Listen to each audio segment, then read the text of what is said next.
Está no ar o Diário Econômico PicPay. Economia e mercados em 5 minutos, para você começar bem o dia. Olá, bom dia. Hoje é quarta-feira, dia 15 de janeiro de 2025 e esse é o seu Diário Econômico PicPay.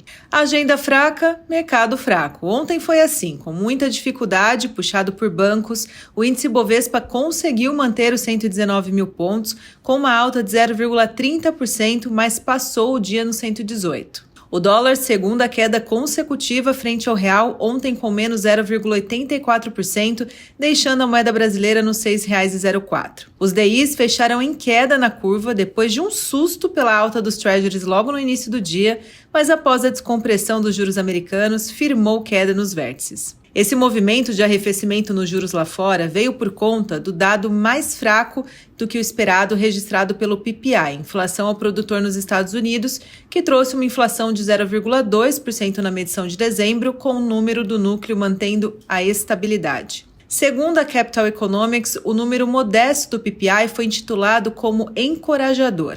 No entanto, nas palavras da consultoria, esses números mascaram saltos de preços em alguns componentes-chave que impactam diretamente o indicador preferido de inflação do núcleo PCE do Federal Reserve.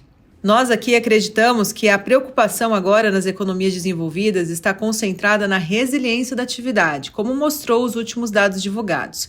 Ainda muito no consumo, movido pela renda. Então, concordamos que tem uma inflação que ainda não apareceu, mas a trajetória não é de aceleração, mas sim de continuidade da desaceleração lenta nas economias desenvolvidas. Ainda nos Estados Unidos, nesta terça-feira, o Departamento de Energia manteve sua previsão do preço médio do petróleo, o Brent, em 2025 em $74 o barril.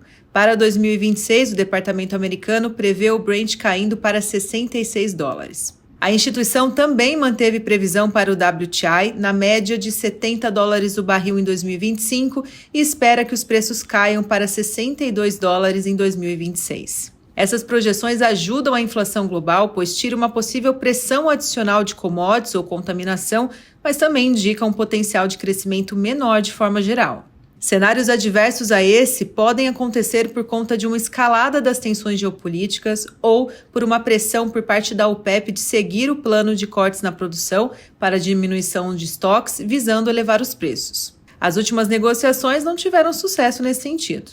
Agora, saindo das economias desenvolvidas, na China os bancos aceleraram a concessão de empréstimos em nível acima do esperado pelo mercado no final de 2024. A base monetária chinesa, o famoso M2, por sua vez, teve crescimento anual de 7,3% no mesmo período observado, ganhando força ante a alta de 7,1% de novembro, em linha com as projeções de economistas. Na Argentina, após os dados de inflação ao consumidor, o Banco Central ajustou seu crawling peg. Calma que eu vou explicar o que é.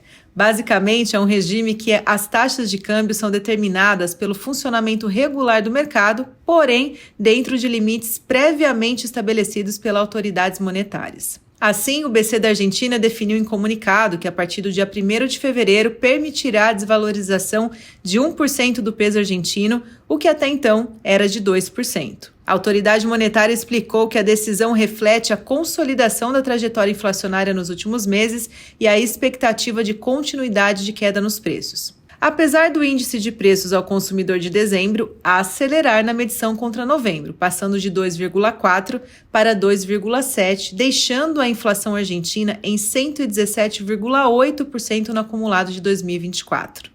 Bom, para hoje a agenda internacional traz uma bateria de dados e o assunto é inflação, com destaque para o CPI dos Estados Unidos, livro bege e mais dados monetários na China. Aqui no Brasil, ontem os destaques ficaram por conta de Brasília devido à agenda fraca. O ministro da Fazenda, Fernando Haddad, afirmou que o governo aguarda a aprovação do orçamento de 2025 para definir a ampliação da faixa de isenção do imposto de renda para a pessoa física e que a reforma da renda terá andamento após as eleições no Congresso. Segundo o ministro, a Receita Federal ainda está fazendo estudos para a proposta e que tudo será feito com compensação, para não incidir em descasamento de receitas e despesas. Quando questionado sobre os vetos na reforma tributária, Haddad respondeu que as sugestões ainda não foram avaliadas pelo chefe do executivo e que até ontem a discussão era sobre a sanção do projeto de renegociação da dívida dos estados. Para hoje, a agenda doméstica conta com apenas os dados da PMS, a Pesquisa Mensal de Serviços, que deve registrar uma retração de 0,1%